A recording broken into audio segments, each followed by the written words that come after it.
Hello friends, welcome to my channel. अगर आप मेरे चैनल पे नए हैं और वीडियो को पहली बार देख रहे हैं तो चैनल को जो है सब्सक्राइब ज़रूर करें। और अगर आपको वीडियोस पसंद आते हैं तो वीडियो को लाइक और शेयर भी ज़रूर करें। अगर आपकी कोई क्वेरीज़ होती हैं रिक्रूटमेंट से रिलेटेड कोई भी, तो मुझे मेरी इंस्टाग्राम आईडी या फिर जीमेल आईडी पर आप कांटेक्ट कर सकते हैं। इस वीडियो में हम जो है 30 मोस्ट इंपॉर्टेंट क्वेश्चन जो है सॉइल प्रॉपर्टीज़ पे, जो कि बहुत एग्जाम्स में पूछे जाते हैं, उन पर डिस्कस करने वाले हैं। तो चलिए स्टार्ट करते हैं इस वीडियो को। ये जो क्वेश्चन जनरली जो मैं डिस्कस कर रहा हूँ ये बहुत ही एग्जाम्स के अंदर पूछे जा चुके हैं। तो आप इन क्वेश्चंस को एटलीस्ट मिनिमम आप इन क्वेश्चंस को जो है याद करके रखें। आपके टिप्स पे ये क्वेश्चंस जो होने चाहिए। Soil transmitted by flowing water, ये होती है alluvial soil. Alluvial soil glacier glacier lakes और स्टिल वाटर के अंदर जो सॉइल डिपॉजिट रहती है उसको बोलते हैं लेक्यूस्ट्रीम। ये बहुत सारे एग्जाम्स में है, इवन ईएस में भी आ रखा है ये क्वेश्चन। विंड ब्लोन जो होती है उसको बोलते हैं aeolian. Soil formed by leaching process से जो सॉइल फॉर्म होती है उसको बोलते हैं लेटराइट सॉइल। ठीक है। What is the process of soil formation? Disintegration होता है, फिर ट्रांसपोर्टेशन होता है, फिर डिपोजिशन होता है। ये 3 स्टेप्स होते हैं। रॉक का डिसइंटीग्रेशन होता है, ठीक है, फिर उसका ट्रांसपोर्टेशन होता है, फिर उसका डिपोजिशन होता है। जहाँ पे डिपॉजिट होती है उसके बाद सॉइल फॉर्म हो जाती है। एक जो सबसे इम्पॉर्टेंट, कई बार ये जो है स्टेट पीएससी में भी पूछा गया है, 3 फेज डायग्राम कौन सा होता है? 3 फेज होता है जिसमें 3 पार्ट होते हैं सॉइल के, सॉलिड्स, ठीक है, वाटर और एयर। और 2 फेज डायग्राम के अंदर 2 पार्ट होंगे, या तो सॉइल और वाटर या फिर सॉइल और एयर। ये 2 पार्ट होंगे 2 फेज डायग्राम में। ठीक है। Next, what is water content? Water content की भी डेफिनेशन पूछ लेते हैं। यहाँ पे जनरली क्या है, वाटर कंटेंट कैलकुलेट करवा लेते हैं परसेंटेज में या किस में। तो वाटर कंटेंट जिसको डब्ल्यू से रिकॉग्नाइज करते हैं उसको बोलते हैं weight of water divide by weight of solid, या फिर volume of water divide by volume of solids. इसमें से कोई सा भी चीज़ आप पूछ सकते हैं, कोई सा भी जो है फॉर्मूला दे सकते हैं और आपसे कन्वर्ट करवा सकते हैं। ठीक है। Next is wide ratio. ठीक है। वाइड रेशो क्या होती है, जिसको हम ई से डिनोट करते हैं? ये होता है वॉल्यूम ऑफ वॉइड्स अपॉन में वॉल्यूम ऑफ सॉलिड्स। ठीक है। नेक्स्ट होती है पोरोसिटी, जिसको बोलते हैं नीटा, जिसको नीटा से भी डिनोट करते हैं। इसको करते हैं वॉल्यूम ऑफ वॉइड्स अपॉन में total volume of soil, volume of soil. ये दोनों बहुत ही इंपॉर्टेंट है। इन दोनों का रिलेशन भी एक जो है काफ़ी एग्जाम्स में पूछा जाता है कि relation between porosity and void ratio. तो ई इज इक्वल टू होता है नीटा अपॉन 1 माइनस नीटा, और नीटा इज इक्वल्स टू होता है ई अपॉन में 1 प्लस सी। ये दोनों के बीच में एक रिलेशन होता है। अगर आपको कभी कभी पोरोसिटी की वैल्यू दे दी जाएगी और आपसे जो है ई की वैल्यू पूछ ली जाएगी, या फिर ई की वैल्यू दे दी जाएगी और पोरोसिटी की वैल्यू पूछ ली जाएगी। ठीक है। नेक्स्ट है what is degree of saturation? Degree of saturation जिसको एस से डिनोट करते हैं, इसको कहते हैं volume of water upon volume of voids, volume of voids. ठीक है। नेक्स्ट होता है एयर कंटेंट। एयर कंटेंट भी एक इंपॉर्टेंट है, जिसको ए सी से डिनोट करते हैं। ये होता है volume of air upon volume of voids. ठीक है। इन दोनों के बीच में रिलेशन होता है S plus A C, air content is equals to 1। ये बहुत इंपॉर्टेंट फॉर्मूले हैं। अगर आप जाके इनको अच्छे से याद रखोगे, ये टिप्स पे आपके होने चाहिए। अगर आपके टिप्स पे रहेंगे तो सीधे सीधे क्वेश्चन आते हैं। जैसे जो भी राजस्थान का एग्ज़ाम हो गया, RSM में राजस्थान में हो गया, या D+B का जो भी एग्ज़ाम हो गया, इनके अंदर ये शॉर्ट मतलब डायरेक्ट क्वेश्चंस पूछे जाते हैं इस पर, और बहुत ही सिंपल सिंपल से इनके आंसर होते हैं। नेक्स्ट होता है percentage of air, percentage of air words. तो ये होता है volume of air divide by total volume of soil. ठीक है। एक ये होता है। नेक्स्ट आता है कि एक ये जो रिलेशन है इनके बीच में, bulk unit weight, saturated unit weight, dry unit weight, submerge unit weight. तो सबसे पहले सबमर्ज में लेते हैं। गामा सबमर्ज होता है gamma saturated minus gamma W. ठीक है। एक ये बहुत ही इंपॉर्टेंट है। एक आप अगर आपको ध्यान रखें, आप गामा बल्क को ध्यान रखें, इसका फॉर्मूला होता है G प्लस में SC gamma W divided by में 1 प्लस में ए। ये बहुत ही इंपॉर्टेंट फॉर्मूला है, बहुत क्वेश्चंस पूछे जाते हैं इसके रिगार्डिंग। इस पे जो है बहुत सारे क्वेश्चंस जो हैं पूछे जाते हैं। तो देखो, अगर आप गामा सैचुरेटेड निकालना है गामा सैचुरेटेड, जो कि अगर कम्प्लीटली सैचुरेटेड सॉइल है तो ये एस की वैल्यू जो है आपको यहाँ पर 1 पुट करनी है, तो ये हो जाएगा G plus e gamma W 1 plus e. अगर आपको गामा ड्राई चाहिए तो ये एस को आप 0 कर दो, तो ये हो जाएगा G gamma W divided by में 1 प्लस ई। तो ये कि इंपॉर्टेंट फॉर्मूले हैं जो कि आपको बिल्कुल टिप्स पे याद रहने चाहिए, जो कि आपके बहुत ही क्वेश्चंस में आपको बहुत ज़्यादा हेल्प करते हैं। सॉइल प्रॉपर्टीज़ पे इससे बाहर जो है ज़्यादा जो भी मैं बता रहा हूँ इससे बाहर मुश्किल से ही ऐसा कोई क्वेश्चन होगा जो कि पूछा जाएगा। ठीक है, एक क्वेश्चन जो कि कई बार ईएस के अंदर भी पूछा जा चुका है, इंजीनियरिंग सर्विसेज एग्जाम में भी पूछा जा चुका है कि क्यूबिकल अरे में अगर सॉइल पार्टिकल्स है उनको अरेंज करते हैं तो मैक्सिमम पोरोसिटी होती है, उसकी वैल्यू क्या होती है? ई मैक्स की वैल्यू होती है 0.91, और पोरोसिटी अगर आप कैलकुलेट कर लोगे नीटा को ई डिवाइड बाई 1 प्लस में ई कर दोगे तो आपकी पोरोसिटी निकल जाएगी 0.476। सिमिलरली प्रिज्मोइडल में मिनिमम पोरोसिटी होती है और मिनिमम वॉइड रेशो होता है, तो ई की वैल्यू 0.35 है, 35% ये आता है पोरोसिटी रहती है उस टाइम पे। तो ये इसकी वैल्यूज़ आपको याद रखनी है, 0.35 0.26 ये मिनिमम है प्रिज्मोइडल में, और 0.91 0.476 ये मैक्सिमम है। एक जो क्वेश्चन है पिक्नोमीटर मेथड जो है किसके लिए यूज़ किया जाता है? पिक्नोमीटर जो है किन दो पार्ट्स के लिए यूज़ किया जाता है? कौन से दो टेस्ट जो है हम या फिर कौन सी दो सॉइल प्रॉपर्टीज़ जो है पिक्नोमीटर से कैलकुलेट करते हैं? एक बार जो है एसजीवीएन में क्वेश्चन आया था, एसजीवीएन के अंदर भी कई बार आया हुआ है ये क्वेश्चन, जो है ईएस में भी कई बार आया हुआ है। ठीक है, कई बार आया हुआ है क्वेश्चन। तो किसके लिए होता है? दो चीज़ों के लिए यूज़ होता है, एक तो वाटर कंटेंट के लिए यूज़ होता है, ठीक है, एक होता है स्पेसिफिक ग्रेविटी फाइंड करने के लिए। तो water content percentage water content के लिए होता है। एक ये साइकिल चलती है ऐसे W1 minus W2 W3 minus W4, ये फिर होता है G-1 divided by min G into 100। ये एक फॉर्मूला होता है, इंपॉर्टेंट फॉर्मूला है, बहुत ही ज़्यादा इंपॉर्टेंट फॉर्मूला है ये। कई बार ये फॉर्मूला ही पूछ लेते हैं कि परसेंटेज वाटर कंटेंट का जो पिक्नोमीटर से कैलकुलेट करते हैं उसका फॉर्मूला क्या होगा। ठीक है, और ये दो कौन सी सॉइल प्रॉपर्टीज़ यूज़ करने के कैलकुलेट करने का काम आता है? स्पेसिफिक ग्रेविटी ऑफ सॉलिड्स और वाटर कंटेंट, ये दो पार्ट हैं जो कि जिसके लिए यूज़ किया जाता है। नेक्स्ट जो इंपॉर्टेंट प्रॉपर्टी आती है वो आती है रिलेटिव डेंसिटी। इसको बोलते हैं रिलेटिव, आरडी से भी कई बार डिनोट करते हैं। ठीक है, ये होता है e max minus e divide by में e max minus e minimum into 100। ये बहुत ही इंपॉर्टेंट फॉर्मूला है। कई बार आपको जो है ई मैक्स वैल्यू दे दी जाएगी, ई मैक्स की दे देगी, ई मिनिमम दे दी जाएगा, और नेचुरल वाइड रेशो जो है वो दे दिया जाएगा, और आपसे पूछ ले जाएगी रिलेटिव डेंसिटी की वैल्यू क्या है। ठीक है, या फिर अगर ईएस लेवल का कोई एग्ज़ाम होता है तो उसके अंदर एक टेबल है,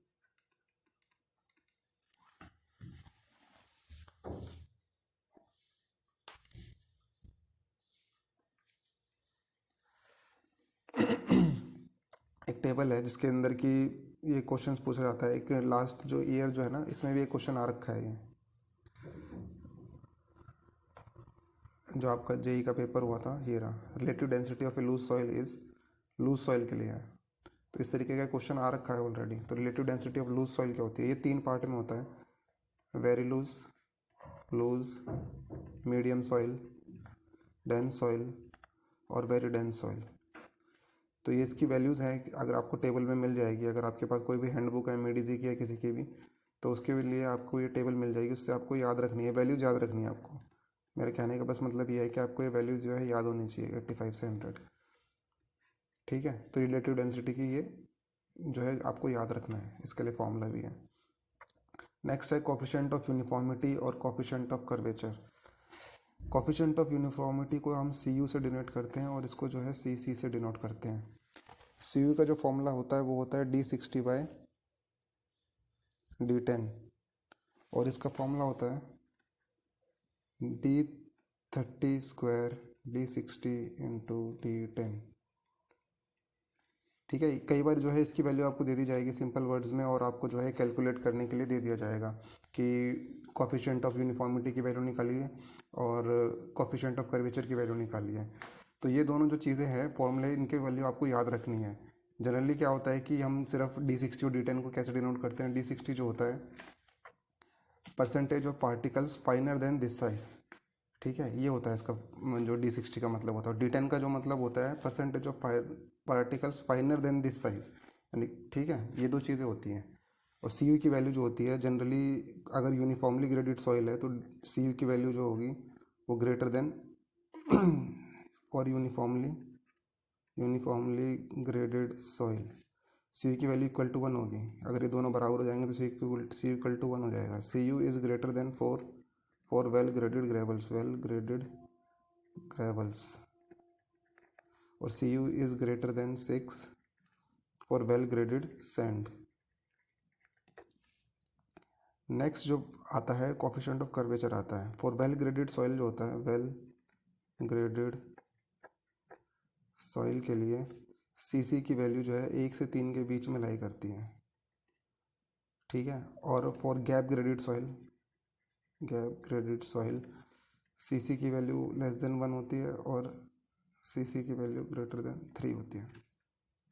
ये वैल्यूज़ आपको याद रखनी है सी यू के लिए और सी सी के लिए, ये बहुत इंपॉर्टेंट वैल्यूज़ हैं। कई बार तो इसका फॉर्मूला ही पूछ लिया जाता है इनका, ठीक है, इनका कई बार फॉर्मूला ही पूछ लिया जाता है, या फिर ये वैल्यू जो है कहाँ से किसके लिए, ग्रेवल्स के लिए क्या होती है, सैंड के लिए क्या होती है, और ये पूछ लिया जाता है।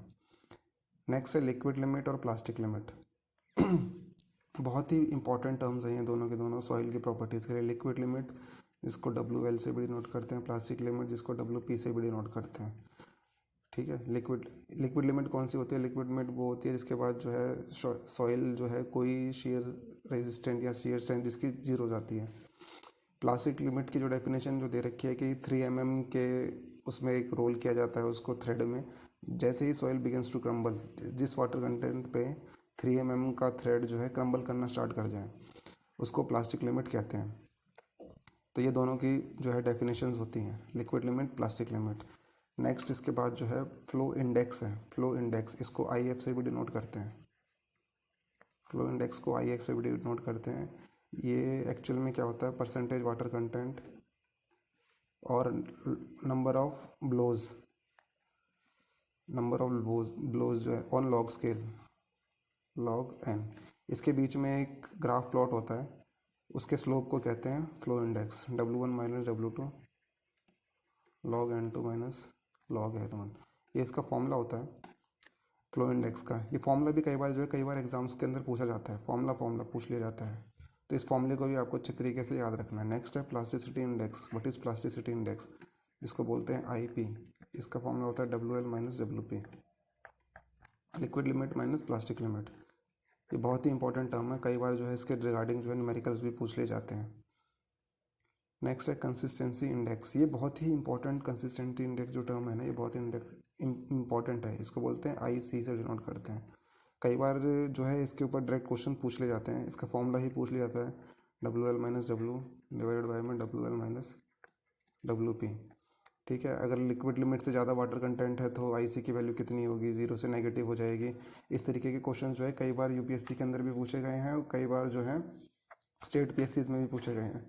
तो इनकी वैल्यू आपको जो है एग्जैक्ट याद रखनी चाहिए कि इनकी वैल्यू होती क्या है। अगर 0 से जैसे सपोज कीजिए नेगेटिव है, IC अगर ग्रेटर देन 0 है, यानी कि जो भी वाटर कंटेंट है वो लिक्विड लिमिट से कम है, तो I की वैल्यू पॉजिटिव होगी, ठीक है। IC की वैल्यू नेगेटिव कब होगी? जब soil is in liquid stage. जब सॉइल लिक्विड स्टेज में होगी तो IC की वैल्यू नेगेटिव हो जाएगी। ये आपको याद रखनी है, बिल्कुल अच्छे तरीके से याद रखनी है। नेक्स्ट होता है लिक्विडिटी इंडेक्स। लिक्विडिटी इंडेक्स इसको जो है हम IL से भी डिनोट करते हैं। तो ये होता है W natural water content minus WP divided by में प्लास्टिसिटी इंडेक्स भी कहते हैं इसको, WL माइनस WP, ठीक है। ये हो जाएगा, ये इसका फॉर्मूला है। सेम इसी तरीके से जो इसकी वैल्यूज़ हैं वो याद रखनी पड़ेंगी आपको। IL की वैल्यू 1 कब होगी? IL इक्वल टू 1 जब W is equal to WL होगा, तो soil is in liquid stage, soil is in liquid stage. Next toughness index. ये बहुत ही क्वेश्चन पेपर्स में कई बार पूछा गया है, सिर्फ और सिर्फ इसका फॉर्मूला पूछा जाता है। टफनेस इंडेक्स का सिर्फ और सिर्फ इसका फॉर्मूला ही पूछा जाता है, IT is equal to IP by IF, plasticity index divided by में फ्लो इंडेक्स। बहुत ही इंपॉर्टेंट क्वेश्चन है ये, WL minus WP divide by में IF, ऊपर वाला फॉर्मूला।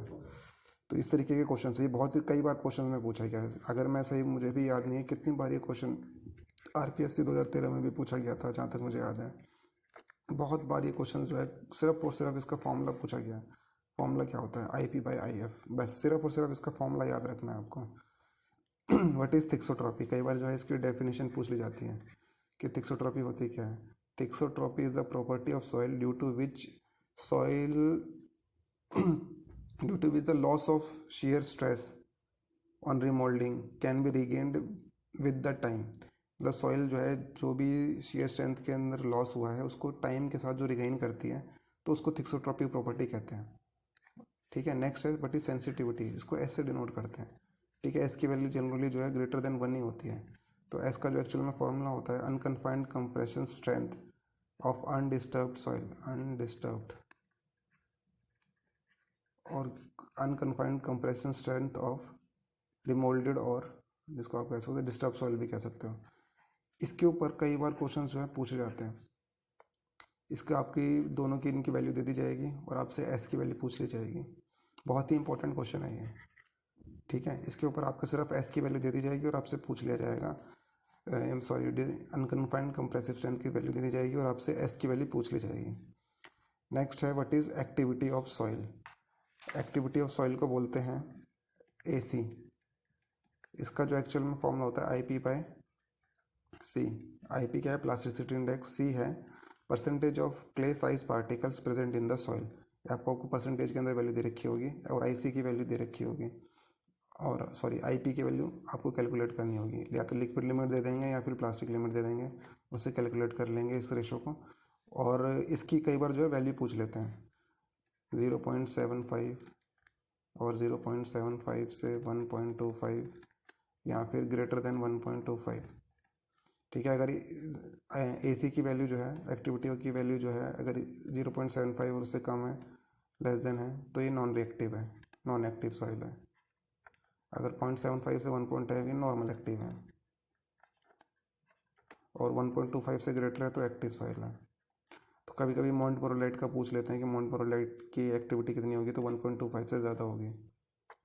एक बहुत ही इंपॉर्टेंट रिलेशन है जिसपे कई बार न्यूमेरिकल्स आ जाते हैं। S=WG। W यहाँ पर वाटर कंटेंट है, G specific gravity of solid है, E वॉइड रेशियो है, S जो है डिग्री ऑफ सेचुरेशन है। बहुत ही इंपॉर्टेंट जो है फॉर्मूला है, ये याद रखना चाहिए आपको, बिल्कुल दिमाग पे आपके रटा हुआ होना चाहिए वाला।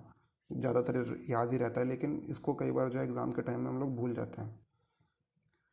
फिर नेक्स्ट होती है collapsible soil. What is collapsible soil? Collapsible soil कौन होती है? जो कि सॉइल, वो सॉइल होती है जो कि लार्ज, जिनके अंदर है ना large large decrease in volume due to increase in moisture content।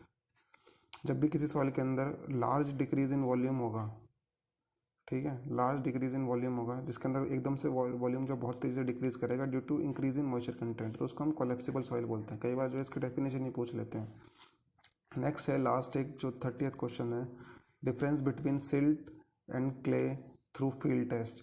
ये जनरली क्या है, 3 टेस्ट होते हैं, 3 ही टेस्ट है ये, 1 2 3, 1 2 3। इसमें क्या होता है, सबसे पहला टेस्ट होता है dispersion test, dispersion test. Second test होता है डाइलेटेंसी टेस्ट। नेक्स्ट होता है ड्राई स्ट्रेंथ टेस्ट। इसमें डिस्पर्जन टेस्ट में क्या होता है, एक ग्लास के अंदर पानी लेकर ना उसमें सिल्ट को और क्ले को डाल देते हैं। सिल्ट अगर 10 मिनट में सेटल हो जाती है तो सिल्ट होता है, अगर सेटल नहीं होती है तो क्ले होता है। डाइलेटेंसी टेस्ट क्या होता है, एक सैचुरेटेड सॉइल सैंपल का मास लेते हैं और उसको पाल्म पे लेके ना शेक करते हैं। शेक करने के बाद में अगर सॉइल सिल्ट होती है तो वाटर जो है सरफेस के ऊपर आ जाएगा और रिफ्लेक्ट करना स्टार्ट कर देगा। अगर नहीं होता है तो वो क्ले होती है, वाटर जो है सरफेस पे नहीं आएगा। ड्राई स्ट्रेंथ में क्या होता है कि इसके ना वो बॉल्स बनाई जाती हैं। ठीक है। ड्राई स्ट्रेंथ के अंदर 3 mm डाई की जो है थ्रेड बनाए जाते हैं, और उसके बाद में क्या करता है, टेस्ट को परफॉर्म किया जाता है। अगर वो जो है टूट जाता है तो सिल्ट होती है, अगर वो जो है डाया नहीं टूटता है, उसके जो थ्रेड के डाया जो बॉल बनाई हो जाती है वो नहीं टूटता है, तो वो क्ले होता है। तो 3 तरीके के जो फील्ड टेस्ट होते हैं जो कि सिल्ट और क्ले पे परफॉर्म किए जाते हैं, ये आपको याद रखने हैं। अब एक बार जो है हम राजस्थान के जो एक बार एग्ज़ाम को क्लियर पीछे चेक कर लेते हैं कि जो कि जेई डिप्लोमा और उसके लिए आया था। तो आप इसमें देख सकते हो जैसे कि 76 नंबर क्वेश्चन है। तो इसमें लिखा हुआ है कि soil has a liquid limit of 40% and plasticity index of 20%। Simple सा फॉर्मूला लगाना है आपको, आपकी प्लास्टिक लिमिट आ जाएगी। नेक्स्ट है आपको एक कोर्स ग्रेन्ड सॉइल दे रखा है, उसको वर्ड रेशो दे रखा है, स्पेसिफिक ग्रेविटी दे रखी है। क्रिटिकल ग्रेडियंट, ये तो एक बहुत ही common formula, I C G -1 divided by 1 + e. आपको फॉर्मूला याद रटा हुआ होना चाहिए वाला भी। फिर है एक नेक्स्ट जो कि सॉइल प्रॉपर्टी पे आ रखा है, uniformity coefficient of a soil is equal to और greater than 1। Well graded gravel के लिए ग्रेटर देन 4 होना चाहिए, सैंड के लिए ग्रेटर देन 6 होना चाहिए, और यूनिफॉर्म ग्रेडेड के लिए इक्वल टू 1 होता है। तो अभी आपको मैंने पीछे बताया हुआ है। A soil sample has a liquid limit 81 number question जो है, a soil sample has a liquid limit of 45%, plastic limit दे रखी है, श्रिंकेज लिमिट दे रखी है, और नेचुरल वाटर कंटेंट दे रखा है। आपसे लिक्विडिटी इंडेक्स पूछ रखा है, W - WP / WL - WP। ये फॉर्मूला है इसका। A soil has a bulk density, gamma bulk दे रखा है इतना, तो वाटर कंटेंट दे रखा है, गामा डी आपको निकालना है। तो एक इसका फॉर्मूला है gamma D is equal to gamma divide by 1 + W। ये वाला फॉर्मूला जो आप जनरली जो है कंपैक्शन के अंदर पढ़ते हैं, इसके बीच में रिलेशन, ठीक है। तो ये सारे के सारे जो क्वेश्चन हैं बहुत ही सिंपल से क्वेश्चन आए हुए हैं। आप देख सकते हो कि इस तरीके के क्वेश्चन आपको अटैम्प्ट करने आने चाहिए। तो क्वेश्चंस को जो है एक बार बिल्कुल ध्यान से पढ़ें। जैसे कि 75 क्वेश्चन नंबर है, which of the following soils have the highest पर इम्परमेबिलिटी। कई बार जब एग्जाम्स के अंदर क्या होता है, हम बहुत तेज़ी से पढ़ रहे होते हैं, तो इम्परमेबिलिटी की जगह हम परमेबिलिटी करके ना टिक करते हैं, कॉबल्स पे टिक कर देंगे, जबकि इसका आंसर जो होगा वो होगा सिल्ट। किसके अंदर हाईएस्ट इम्परमेबिलिटी होगी, तो सिल्ट के अंदर होगी। तो क्वेश्चंस को जब भी एग्जाम्स के अंदर हम पढ़े ना, तो बिल्कुल ध्यान से स्लोली पढ़े, जिससे कि हमारा जो है नंबर ऑफ जो है एक्यूरेसी हमारी अच्छी रहे, और हमारे मार्क्स नेगेटिव में ना जाए, जो कि इतने सिंपल क्वेश्चन में जो कभी कभी जो नेगेटिव में चले जाते हैं। तो इस चीज़ को बिल्कुल ध्यान में रखें। वीडियो अगर आपको अच्छा लगा हो तो वीडियो को लाइक ज़रूर करें, और चैनल को सब्सक्राइब करना ना भूलें। Thank you.